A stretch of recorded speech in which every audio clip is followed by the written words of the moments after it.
Hi friends, welcome to PSC beginners. പ്രധാനപ്പെട്ടതും അതുപോലെ വളരെ സ്പീഡായിട്ട് പറഞ്ഞു പോകുന്ന രീതിയിലാണ് ഞാൻ ഇന്ന് ക്ലാസ് എടുത്തുകൊണ്ട് പോകുന്നത്. കാരണം എക്സാം ആയി എന്നറിയാലോ. അപ്പോൾ ഇതിനു മുമ്പുള്ള ക്ലാസ്സുകളൊക്കെ കാണുക. കുറേ സ്കിപ്പ് ചെയ്തിട്ടുണ്ടാവാൻ സാധ്യതയുണ്ട്. കാരണം അവസാന നിമിഷം നമുക്ക് എല്ലാം ഓടി എത്തണം എന്നില്ലല്ലോ.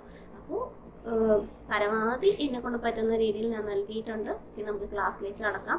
അതുകൊണ്ട് തന്നെ ഒരുപാടൊന്നും ഞാൻ ടൈപ്പ് ചെയ്യാനും നിന്നിട്ടില്ല. അപ്പം ഇന്ന് നമ്മുടെ ഫസ്റ്റ് ഭാഗം നമ്മൾ നോക്കുന്നത് കേരളത്തെക്കുറിച്ചാണ്. കേരളത്തെക്കുറിച്ച് നമുക്ക് നോക്കാം. കേരളത്തിൽ 1741 കുളച്ചൽ യുദ്ധം നടന്നത്. ആ കുളച്ചൽ യുദ്ധത്തിൽ ഡച്ചുകാരെയാണ് തോൽപ്പിച്ചത്. ആരാ തോൽപ്പിച്ചത് എന്ന് പറഞ്ഞാൽ ആരാണ്? മാർത്താണ്ഡവർമ്മയാണ് ഡച്ചുകാരെ 1741 കുളച്ചൽ യുദ്ധത്തിൽ തോൽപ്പിച്ചത്. അതുപോലെ കോഴിക്കോട് സാമൂതിരിയുടെ നാവികപ്പടയുടെ തലവന്മാരാരായിരുന്നു? കുഞ്ഞാലി മരക്കാരായിരുന്നു.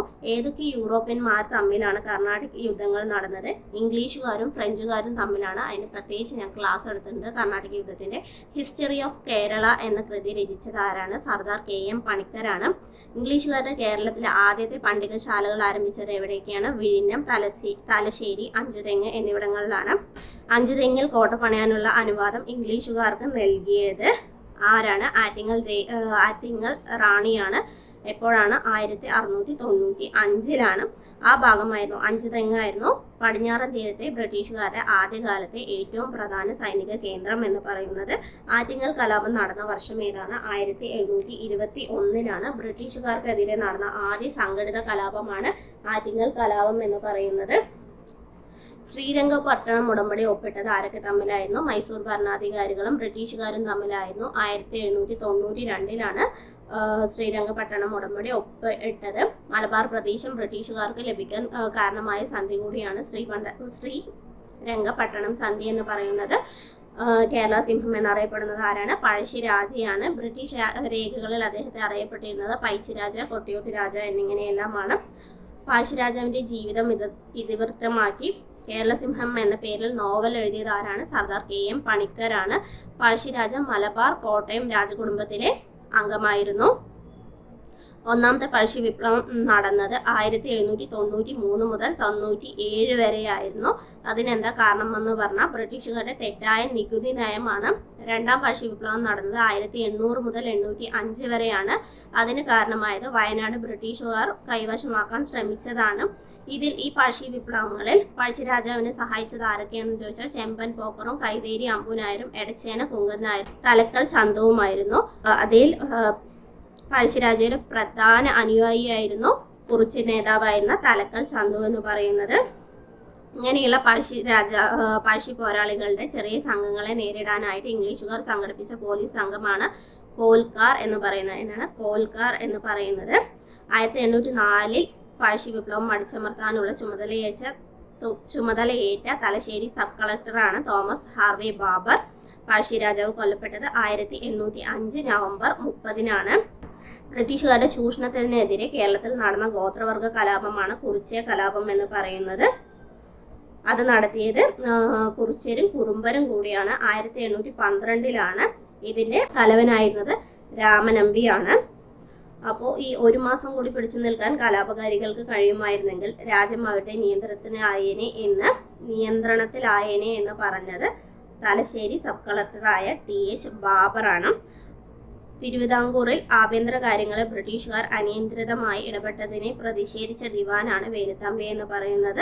കുണ്ടറ വിളംബരം 1809 ജനുവരി 11 പുറപ്പെടുവിച്ചത് വേലുത്തമ്പി ദളവയാണ്.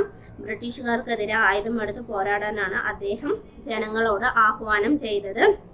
ബ്രിട്ടീഷുകാർക്കെതിരെ പോരാടിയ കൊച്ചി ദിവാനാണ് പാലിയത്തച്ഛൻ. ബ്രിട്ടീഷുകാർ പാലിയത്തച്ഛനെ നാടുകടത്തിയത് മദ്രാസിലേക്കാണ്. നമ്മൾ പറഞ്ഞു വേലുത്തമ്പി ദളവ 1809 ജനുവരി 11 കുണ്ടറ വിളംബരം നടത്തിയെന്ന്. അദ്ദേഹം മണ്ണടി ക്ഷേത്രത്തിൽ വെച്ചിട്ടാണ് ജീവത്യാഗം ചെയ്തത്. തെക്കേ മലബാറിലെ കർഷകരായിരുന്ന മാപ്പിളമാർ 19-ാം നൂറ്റാണ്ടിൽ നടത്തിയ കലാപങ്ങളായിരുന്നു മാപ്പിള കലാപങ്ങൾ എന്നറിയപ്പെട്ടിരുന്നത്. 22ഓളം കലാപങ്ങൾ ഉണ്ടായിരുന്നു. ഏറനാട്, വള്ളുവനാട് പ്രദേശങ്ങളിലാണ് പ്രധാനമായിട്ടും ഈ കലാപങ്ങൾ അരങ്ങേറിയത്. ഇതിന്റെ കാലഘട്ടം 1836 മുതൽ 53 വരെയായിരുന്നു. 1800 ഈ മലബാർ മാപ്പിള കലാപ സമയങ്ങളിൽ കോഴിക്കോട് വെസ്റ്റ് ഹില്ല് വസന്തിയിൽ വെച്ച് ഈ കലാപകാരികൾ കൊലപ്പെടുത്തിയ മലബാറിലെ മജിസ്ട്രേറ്റ് ആയിരുന്നു കനോലി എന്ന് പറയുന്നത്. മാപ്പിള കലാപങ്ങളെ അടിച്ചമർത്താനായി രൂപം നൽകിയ പ്രത്യേക പോലീസ് സേനയാണ് MSP, അതായത് മലബാർ സ്പെഷ്യൽ പോലീസ് എന്ന് പറയുന്നത്. ഇതിനെക്കുറിച്ച് മലബാർ കലാപങ്ങളെക്കുറിച്ച് അല്ലെങ്കിൽ മാപ്പിള കലാപങ്ങളെക്കുറിച്ച് പഠിക്കാൻ ബ്രിട്ടീഷുകാർ നിയോഗിച്ച കമ്മീഷനാണ് വില്യം ലോഗൻ കമ്മീഷൻ എന്ന് പറയുന്നത്. 1916 മലബാർ ജില്ലാ കോൺഗ്രസിന്റെ പ്രഥമ സമ്മേളനം 1916 പാലക്കാട് വെച്ചിട്ടാണ് നടന്നത്. അതിന്റെ പ്രഥമ അധ്യക്ഷത വഹിച്ചത് ആനി ബസന്റ് ആയിരുന്നു. മലബാർ കലാപം നടന്ന വർഷം 1921 അതിന്റെ ഭാഗമായിട്ട് നടന്നതാണ് പൂക്കോട്ടൂർ യുദ്ധം എന്ന് പറയുന്നത്. അത് 1921 വാഗൺ ട്രാജഡി സംഭവം നടക്കാൻ കാരണമായത് ഈ മലബാർ കലാപവുമായി ബന്ധപ്പെട്ടാണ്. 1921 ഒന്നാമത്തെ അഖില കേരള രാഷ്ട്രീയ സമ്മേളനം 1921 ഏപ്രിൽ ഒറ്റപ്പാലത്ത് വെച്ചിട്ടാണ് നടന്നത്. അതിന്റെ അധ്യക്ഷനായിരുന്നത് ടി പ്രകാശമായിരുന്നു. അതുപോലെ ഉപ്പു സത്യാഗ്രഹത്തിന് പയ്യന്നൂരിൽ നേതൃത്വം നൽകിയത് കേളപ്പനും കോഴിക്കോട് നേതൃത്വം നൽകിയത് മുഹമ്മദ് അബ്ദുറഹ്മാനുമായിരുന്നു. അതില് നമ്മള് പടയണി ഗാനമായ വരിക വരിക സഹചര്യ രചിച്ചത് അംഷി നാരായണ പിള്ളയാണ്. ക്വിറ്റ് ഇന്ത്യ സമരകാലത്ത് മലബാറിലുണ്ടായ പ്രധാന സംഭവമാണ് കീഴരിയൂർ ബോംബ് കേസ് എന്ന് പറയുന്നത്. മലയാളി മെമ്മോറിയൽ, ഈഴവ മെമ്മോറിയൽ, അതിനെ കുറിച്ചിട്ട് നമ്മൾ ക്ലാസ്സിൽ മുമ്പ് എടുത്തിട്ടുണ്ടായിരുന്നു. എതിർ മെമ്മോറിയൽ. അപ്പൊ നമ്മൾ വേഗത്തിൽ പറഞ്ഞു പോവുകയാണ്. ആധുനിക തിരുവിതാംകൂറിന്റെ രാഷ്ട്രീയ പ്രസ്ഥാനത്തിന്റെ പിതാവ് എന്നറിയപ്പെടുന്ന ബാരിസ്റ്റർ GP പിള്ളയാണ്. 1891 മലയാളി മെമ്മോറിയൽ ആരംഭിച്ചത്. അപ്പോ അതെന്തിനെതിരെയായിരുന്നു? സർക്കാർ ജോലിക്കാരിൽ തിരുവിതാംകൂറുകൾക്ക് പ്രാതിനിധ്യം നൽകാൻ വേണ്ടിയിട്ടായിരുന്നു. അതിൽ ആദ്യം ഒപ്പുവെച്ചത് KP ശങ്കരമേനോനാണ്. മൂന്നാമത് ഒപ്പുവെച്ചത് പൽപ്പുവാണ്. അതിനുശേഷം 1896 പൽപ്പു ഈഴവ മെമ്മോറിയൽ സെപ്റ്റംബർ 3 തിരുവിതാംകൂർ രാജാവിന് സമർപ്പിക്കപ്പെട്ടത്. അതിനുശേഷം 1900 രണ്ടാം ഈഴവ മെമ്മോറിയൽ കഴ്സൺ പ്രഭുവിന് സമർപ്പിക്കപ്പെട്ടു. അപ്പൊ രണ്ടാം ഈഴവ മെമ്മോറിയൽ സമർപ്പിച്ചത് കഴ്സൺ പ്രഭുവിനാണ്. നിവർത്തന പ്രക്ഷോഭം ആരംഭിച്ചപ്പോഴാണ് 1932 തിരുവിതാംകൂറിൽ പബ്ലിക് സർവീസ് കമ്മീഷൻ നിയമിക്കാൻ കാരണമായ പ്രക്ഷോഭം ഏതാണെന്ന് ചോദിച്ചാൽ അത് നിവർത്തന പ്രക്ഷോഭമാണ്. അതിന്റെ നേതാക്കന്മാരാണ് NV ജോസഫ്, PK കുഞ്ഞ്, C കേശവൻ എന്ന് പറയുന്നത്. തിരുവിതാംകൂർ സ്റ്റേറ്റ് കോൺഗ്രസിന്റെ ആദ്യത്തെ പ്രസിഡന്റ് ആയിരുന്നത് പട്ടം താണുപിള്ളയാണ്. ഇത് രൂപം കൊണ്ടത് 1938 കേരളത്തിൽ നടന്ന പ്രക്ഷോഭത്തിലെ പ്രധാന മുദ്രാവാക്യമായിരുന്നു അമേരിക്കൻ മോഡൽ അറബിക്കടലിൽ. അത് ഏത് പ്രക്ഷോഭത്തിന്റെയാണെന്ന് ചോദിച്ചാൽ പുന്നപ്ര വയലാർ സമരത്തിന്റെയാണ്. 1946 ഇത് നടന്നത്. പിന്നെ നമ്മുടെ തൃശ്ശൂർ നടന്നതാണ് ഏത് ഇലക്ട്രിസിറ്റി സമരം എന്ന് പറയുന്നത്. അത് എന്തിനെതിരെയാണെന്ന് ചോദിച്ചാൽ 1936 നഗരത്തിലെ വൈദ്യുത വിതരണം സ്വകാര്യ കമ്പനിയെ ഏൽപ്പിച്ചതിനെതിരെയായിട്ടാണ് വന്നത്. അത് ഏൽപ്പിച്ച കൊച്ചി ദിവാന് RK ഷൺമുഖം ചെട്ടിയായിരുന്നു. കൊച്ചി രാജ്യപ്രജാമണ്ഡലം രൂപം കൊണ്ട വർഷം 1941 മലബാറിലെ ദേശീയ പ്രക്ഷോഭത്തിന് നേതൃത്വം നൽകിയത് AV കുട്ടിമാളു അമ്മയാണ്. തിരുവിതാംകൂറിലെ ദേശീയ പ്രസ്ഥാനത്തെ നയിച്ചത് അക്കാമ ചെറിയാനും ആനി മസ്ക്രീനുമാണ്. രാജധാനി മാർച്ച് 1938 ഒക്ടോബറിൽ നടത്തിയത് അക്കാമ ചെറിയാനാണ്.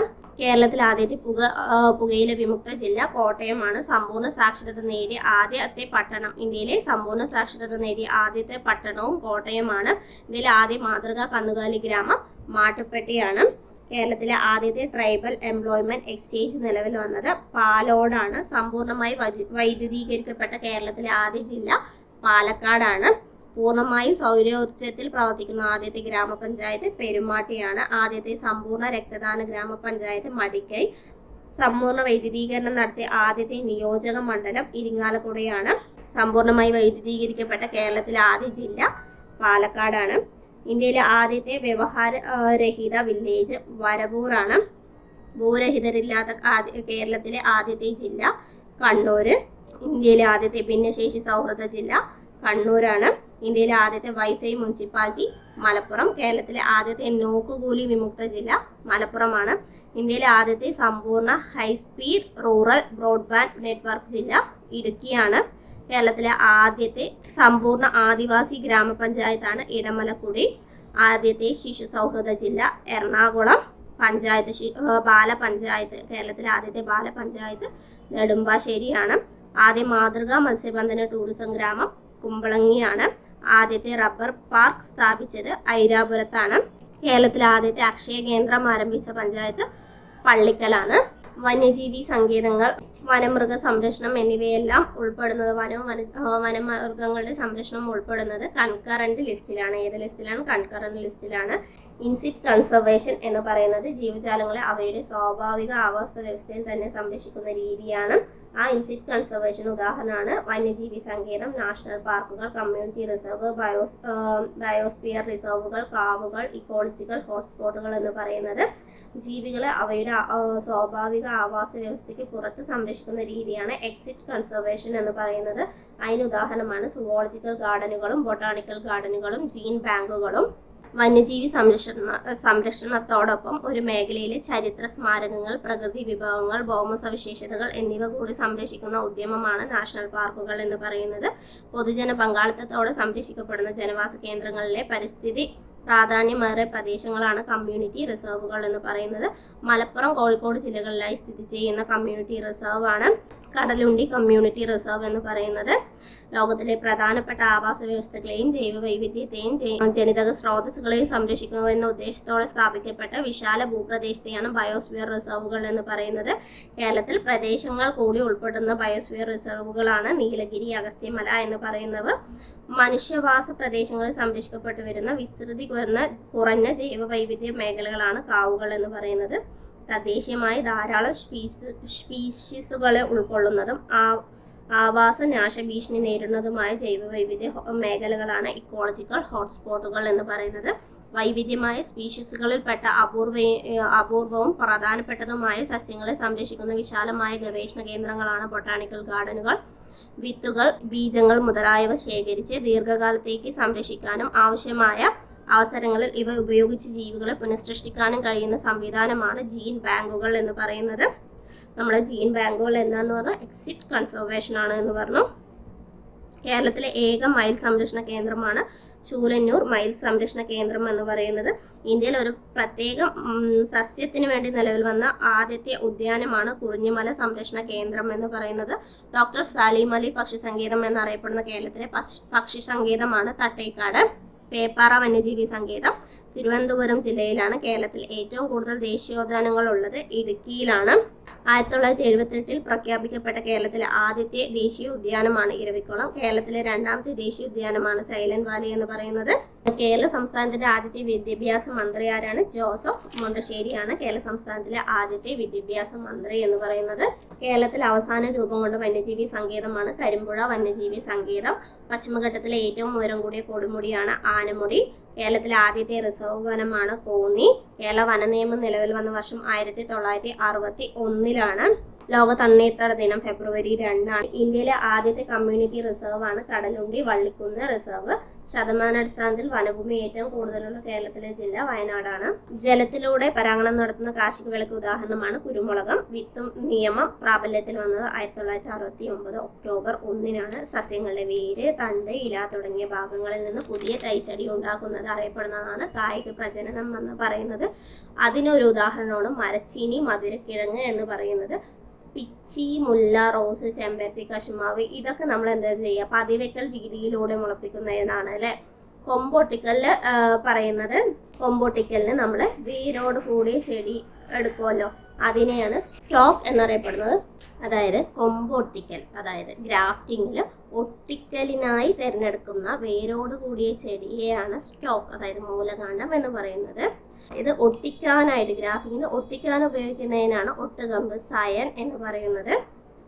പ്രധാനമായിട്ട് ഗ്രാഫിറ്റിംഗ് നടത്തുന്നതിന് ഒരു ഉദാഹരണമായത് എന്താണെന്ന് ചോദിച്ചാൽ അത് മാവാണ്.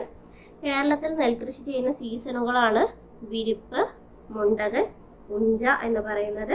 വേനൽക്കാല മഴയോടുകൂടി മാർച്ച് ഏപ്രിലിൽ നിലമൊരുക്കി ഓഗസ്റ്റ് സെപ്റ്റംബർ മാസങ്ങളിൽ കൊയ്ത്തു നടക്കുന്നതാണ് വിരിപ്പ് കൃഷി.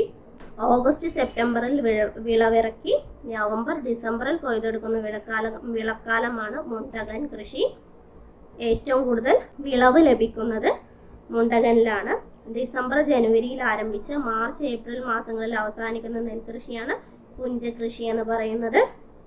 നമുക്ക് കുറച്ച് നെൽവിത്തിനുള്ള ഉദാഹരണങ്ങൾ നോക്കാം. അന്നപൂർണ, രോഹിണി, മട്ടത്രിവേണി, അരുണ, കൈരളി, കാർത്തിക, ശബരി, പൊന്നി, ദീപ്തി, കായംകുളം 1, കൊട്ടാരക്കര 1, നിള, വെറ്റില 1, പിന്നെ ഭാരതി, ആതിര, പവിത്ര എന്നിവയെല്ലാം എന്തിനുദാഹരണമാണ്? നെല്ലിന് ഉദാഹരണമാണ്. അതുപോലെ തന്നെ പവിത്ര, ഹസ്രോ, അന്നപൂർണ, ഇത് നമ്മൾ സാധാരണ പറഞ്ഞു കേട്ടിട്ടുള്ളതാണ്, വേറെ പറഞ്ഞൊന്നു മാത്രമേ ഉള്ളൂ. അപ്പോൾ നമ്മളിപ്പോൾ നെല്ലിനെ പറഞ്ഞു. നെല്ലിനെ ബാധിക്കുന്ന രോഗങ്ങൾ ഏതൊക്കെയാണ്? കുലവാട്ടം, പോളരോഗം, പോളച്ചീയൽ, തവിട്ടുപുള്ളി രോഗം എന്നിവയാണ്. ഇനി കുറച്ച് തെങ്ങിനങ്ങൾ നോക്കാം. തെങ്ങിനങ്ങളിലെ ഉദാഹരണം ഏതൊക്കെയാണ്? ചന്ദ്രലക്ഷ, ചന്ദ്രശങ്കര, ലക്ഷഗംഗ, പശ്ചിമതീനക്കൊന്ന, അനന്തഗംഗ, കേരഗംഗ എന്നിവയെല്ലാം എന്തിന് ഉദാഹരണമാണ്? തെങ്ങിന് ഉദാഹരണമാണ്. തെങ്ങിനെ ബാധിക്കുന്ന രോഗങ്ങളാണ് കാറ്റുവീഴ്ച, ചെന്നീരൊലിപ്പ്, കൂമ്പുചീയൽ, മഹാളി രോഗം, തഞ്ചാവൂർ വാട്ടം എന്നിവ. അതുപോലെ പയറിന്റെ സങ്കരീനമാണ് ലോല, മാലിക, ഭാഗ്യലക്ഷ്മി, ജ്യോതിക. കിരണിന്റെ സങ്കരീനമാണ് ഉജ്ജ്വല, ജ്വാലാമുഖി, അനുഗ്രഹ. വെണ്ടയുടെ സങ്കരീനമാണ് കിരൺ, ആർക്ക, സൽകീർത്തി. വഴുതനയുടെ സങ്കരീനമാണ് സൂര്യ, ശ്വേത, ഹരിത, നീലിമ. തക്കാളിയുടെ സങ്കരീനമാണ് മുക്തി, അനഘ, അക്ഷയ. പാവലിന്റെ സങ്കരീനമാണ് പ്രിയങ്ക എന്ന് പറയുന്നത്. കേരളത്തിലെ കാർഷിക സർവകലാശാലയുടെ ആസ്ഥാനം തൃശ്ശൂരിലെ മണ്ണുത്തിയാണ്. കിഴങ്ങ് ഗവേഷണ കേന്ദ്രം തിരുവനന്തപുരം ശ്രീകാര്യമാണ്. കേരള കിഴങ്ങ് ഗവേഷണ കേന്ദ്രം തിരുവനന്തപുരം ശ്രീകാര്യമാണ്. Indian institute of spices research centre Kozhikode. Rubber research institute Kottayam. കേന്ദ്ര തോട്ടവിള ഗവേഷണ കേന്ദ്രം കാസർഗോഡാണ്. കേരളത്തിലെ ഏറ്റവും വലിയ ജലവൈദ്യുത പദ്ധതിയാണ് ഇടുക്കി പദ്ധതി എന്ന് പറയുന്നത്. ഏറ്റവും കൂടുതൽ ജലവൈദ്യുത പദ്ധതികളുള്ള ജില്ലയും ഇടുക്കിയാണ്. ഏറ്റവും കൂടുതൽ ജലവൈദ്യുത പദ്ധതികൾ സ്ഥിതി ചെയ്യുന്ന നദി പെരിയാറാണ്. ഇടുക്കി ജലവൈദ്യുത പദ്ധതിക്ക് സഹായിച്ച രാജ്യം കാനഡയാണ്. കേരളത്തിലെ ആദ്യ ജലവൈദ്യുത പദ്ധതി ഏതാണെന്ന് ചോദിച്ചാൽ ആദ്യത്തെ ജലവൈദ്യുത പദ്ധതി പള്ളിവാസലാണ്. പള്ളിവാസൽ ആദ്യത്തെ ജലവൈദ്യുത പദ്ധതിയാണ്. കേരളത്തിലെ ആദ്യത്തെ സ്വകാര്യ വൈദ്യുത പദ്ധതിയും പള്ളിവാസലാണ്. കേരളത്തിലെ ആദ്യത്തെ ജലവൈദ്യുത പദ്ധതി, അതുപോലെ കേരളത്തിലെ ആദ്യത്തെ സ്വകാര്യ ജലവൈദ്യുത പദ്ധതിയും പള്ളിവാസലാണ്.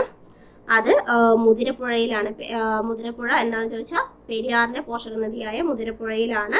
ഈ പള്ളിവാസൽ ജലവൈദ്യുത പദ്ധതി ആരംഭിച്ചത് ശ്രീ ചിത്തിര തിരുനാളിന്റെ കാലത്താണ്. കേരളത്തിലെ രണ്ടാമത്തെ ജലവൈദ്യുത പദ്ധതിയാണ് ചെങ്കുളം. കേരളത്തിലെ ഏറ്റവും വലിയ സ്വകാര്യ ജലവൈദ്യുത പദ്ധതിയാണ് കൂത്തുങ്കൽ എന്ന് പറയുന്നത്. കേരളത്തിലെ സ്വകാര്യ ജലവൈദ്യുത പദ്ധതികൾ ഏതൊക്കെയാണെന്ന് ചോദിച്ചാൽ പത്തനംതിട്ടയിലെ മണിയാറും ഉള്ളങ്കലും അതുപോലെ ഇടുക്കിയിലെ കൂത്തുങ്കലുമാണ്. മണിയാർ ജലവൈദ്യുത പദ്ധതി സ്ഥിതി ചെയ്യുന്നത് നമ്മൾ പറഞ്ഞു പത്തനംതിട്ടയിലാണ്. കേരളത്തിലെ ആദ്യത്തെ ഡീസൽ വൈദ്യുത പദ്ധതി ബ്രഹ്മപുരത്താണ്. കേരളത്തിലെ ആദ്യത്തെ കാറ്റാടി ഫാം ഉള്ളത് കഞ്ചിക്കോട് കാറ്റാടിപ്പാടാണ്. കേരളത്തിലെ തീരദേശ മേഖലയുടെ പ്രധാന വരുമാന മാർഗം മത്സ്യബന്ധനമാണ്. കേരളത്തിലെ ഏറ്റവും കൂടുതൽ കടൽ തീരമുള്ള ജില്ല കണ്ണൂർ. കേരളത്തിലെ ഏറ്റവും കുറവ് കടൽ തീരമുള്ള ജില്ല കൊല്ലം. കേരളത്തിലെ ഏറ്റവും കൂടുതൽ മത്സ്യത്തൊഴിലാളികളുള്ള ജില്ല ആലപ്പുഴയാണ്.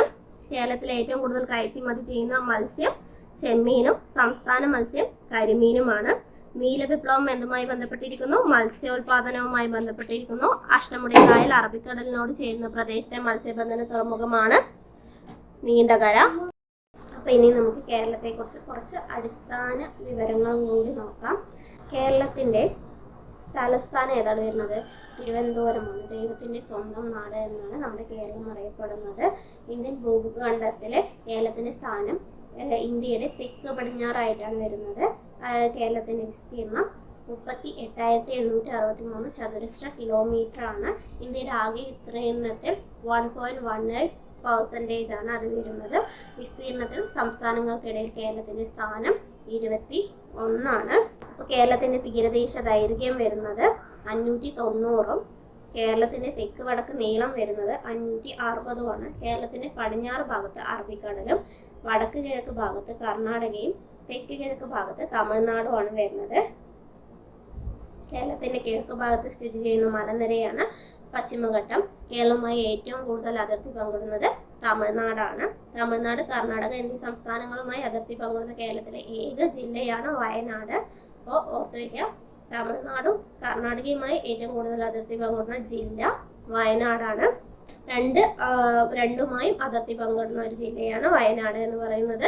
കേരളത്തിലെ ഒരു ജില്ല മാത്രമായിട്ട് അതിർത്തി പങ്കിടുന്നത് തിരുവനന്തപുരവും കാസർഗോഡാണ്. ഏറ്റവും തെക്കും ഏറ്റവും വടക്കുമുള്ള ജില്ലകളാണ്. കേരളത്തിൽ അതിർത്തി പങ്കിടുന്ന കർണാടകയുമായി അതിർത്തി പങ്കിടുന്ന ജില്ലകളാണ് വയനാട്, കണ്ണൂര്, കാസർഗോഡ്. കേന്ദ്രപ്രദേശിന്റെ ഭാഗമായ മാഹി വന്നിട്ട് പുതുച്ചേരിയുടെ ഭാഗമായിട്ടാണ് വരുന്നത്. എന്നാൽ അത് കേരളത്തിലാണ് സ്ഥിതി ചെയ്യുന്നത്. ഇന്ത്യയിലെ ഏറ്റവും ചെറിയ ജില്ലയാണത്.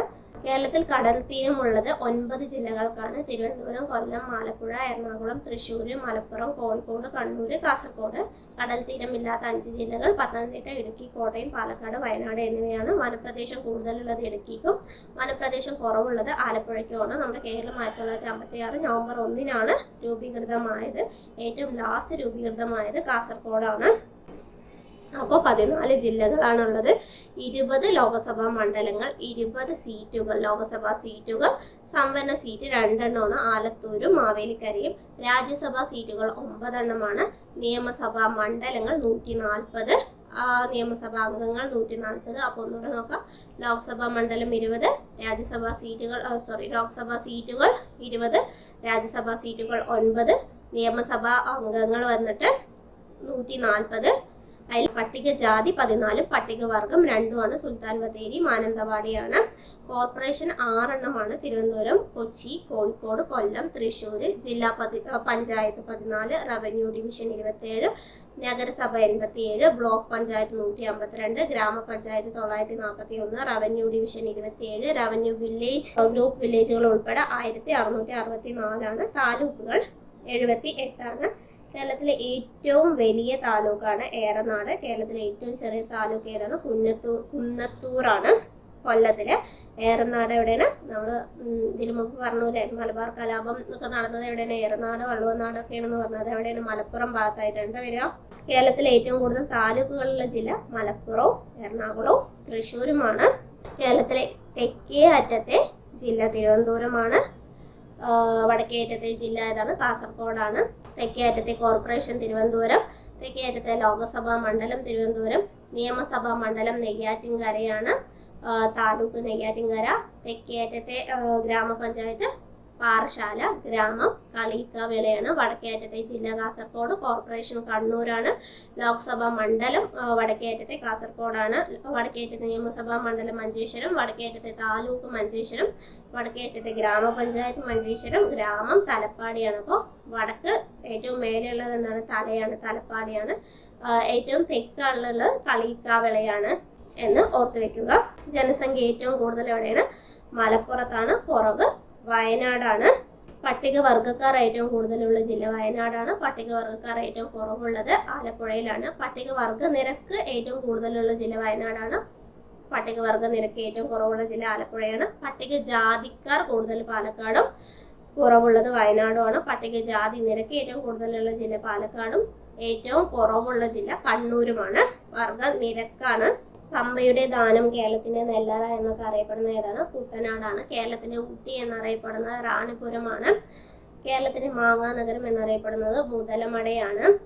കേരളത്തിന്റെ മക്ക എന്നറിയപ്പെടുന്നത് പൊന്നാനിയാണ്. കേരളത്തിന്റെ വൃന്ദാവനം എന്നറിയപ്പെടുന്നത് മലമ്പുഴയാണ്. കേരളത്തിന്റെ പക്ഷി ഗ്രാമം നൂറനാടാണ്. കയർ ഗ്രാമം വയലാറാണ്. ശില്പനഗരം എന്നറിയപ്പെടുന്നത് കോഴിക്കോടും പ്രതിമകളുടെ നഗരം എന്നറിയപ്പെടുന്നത് തിരുവനന്തപുരവുമാണ്. കേരളത്തിൽ കാണപ്പെടുന്ന പ്രധാന ധാതുക്കളാണ് ഇൽമനൈറ്റ്, മോണോസൈറ്റ്, സിലിക്കൺ, ബോക്സൈറ്റ്, ചുണ്ണാമ്പുകല്ല്, സിലിക്ക, സ്വർണം, രത്നം, കളിമണ്ണ്, സിലിമനൈറ്റ് എന്നിവ. കേരളത്തിൽ ഏറ്റവും കൂടുതൽ ബോക്സൈറ്റ് നിക്ഷേപമുള്ളത് കാസർഗോഡാണ്. അതെവിടെയാന്ന് ചോദിച്ചാൽ കുമ്പള, നീലേശ്വരം, കാനങ്ങാട് എന്നീ പ്രദേശങ്ങളിലാണ്. ഇൽമനൈറ്റ്, മോണോസൈറ്റ് എന്നിവ ധാരാളമായി കാണപ്പെടുന്ന സ്ഥലം ചാവറ, നീണ്ടകരയിലാണ്. കളിമണ്ണ് നിക്ഷേപം ഏറ്റവും കൂടുതലുള്ളത് കുണ്ടറയിലാണ്. കേരളത്തിൽ തീരദേശ മണലിൽ നിന്ന് ഉൽപ്പാദിപ്പിക്കുന്ന ആണവ ധാതു ഏതാണെന്ന് ചോദിച്ചാൽ അത് തോറിയമാണ്. ഇന്ത്യയിൽ തന്നെ ഏറ്റവും കൂടുതൽ തോറിയം നിക്ഷേപമുള്ള സംസ്ഥാനമാണ് കേരളം എന്ന് പറയുന്നത്. സിലിക്ക നിക്ഷേപം കാണപ്പെടുന്നത് ചേർത്തലയാണ്. ചുണ്ണാമ്പ് കല്ലിന്റെ നിക്ഷേപം ഏറ്റവും കാണപ്പെടുന്നത് പാലക്കാടാണ്. ഇരുമ്പ് നിക്ഷേപം കോഴിക്കോട്, മലപ്പുറത്താണ്. മൈക്ക, അബ്രം നിക്ഷേപം കണ്ടെത്തിയിട്ടുള്ളത് എവിടെയാണെന്ന് ചോദിച്ചാൽ അത് തിരുവനന്തപുരത്താണ്. കേരളത്തിലെ കശുവണ്ടി ഗവേഷണ കേന്ദ്രം എവിടെയാണ്? ആനക്കയം, മലപ്പുറത്ത് ആനക്കയം. അതുപോലെ തൃശ്ശൂരിലെ മടക്കത്തറയിലുമാണ്. ഏത്തവാഴ ഗവേഷണ കേന്ദ്രം തൃശ്ശൂരിലെ കണ്ണാറയാണ്.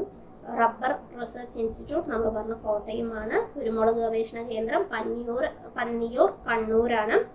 കരിമ്പ് ഗവേഷണ കേന്ദ്രം തിരുവല്ല, പത്തനംതിട്ടയിലെ തിരുവല്ലയും അതുപോലെ പാലക്കാടിലെ മേനോൻപാറയിലുമാണ്. കാപ്പി ഗവേഷണ കേന്ദ്രം വയനാട് ചുണ്ടയിലാണ്. അപ്പൊ ഞാൻ കേരളത്തെ കുറിച്ച് ഒരുവിധം എല്ലാം പറഞ്ഞു എന്ന് തന്നെയാണ് എൻ്റെ വിശ്വാസം. എന്നാലും വിട്ടുപോകാൻ സാധ്യതയുണ്ട്. പരമാവധി ക്ലാസ്സുകൾ കേൾക്കുക. വീണ്ടും എവിടെ നിന്നൊക്കെയാണ് നിങ്ങൾക്ക് ക്ലാസ്സുകൾ, റിവിഷൻ ക്ലാസ്സുകൾ കിട്ടുന്നത് അതെല്ലാം കേട്ടതിന് ശേഷം എക്സാമിന് പോവുക. ഓക്കെ, വീണ്ടും ഒരു ക്ലാസ്സുമായി കാണുന്നവരെ ബൈ. ഇഷ്ടപ്പെട്ട ലൈക്ക് ചെയ്യുക, സബ്സ്ക്രൈബ് ചെയ്യുക. ബൈ.